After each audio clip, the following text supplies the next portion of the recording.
La nostra regione è al settimo posto nel rapporto di produttività con una media di 42,34 euro per ora lavorata, un dato che è in relazione con i giorni lavorati in media ogni anno, pari a 255. La differenza con le regioni del sud è di quasi un mese. Nelle aziende del Friuli Venezia Giulia si timbra il cartellino 27 giorni in più rispetto alle regioni meridionali. Contrariamente a quanto si potrebbe pensare, dove si lavora meno non è un problema di scansafatiche che evitano uffici e fabbriche, ma è un problema di lavoro precario.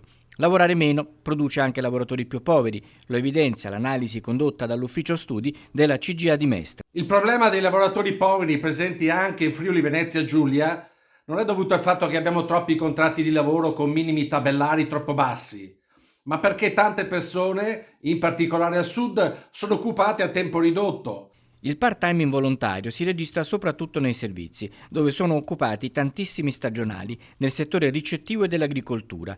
Questo fa sì che si abbassi enormemente la media delle ore lavorate.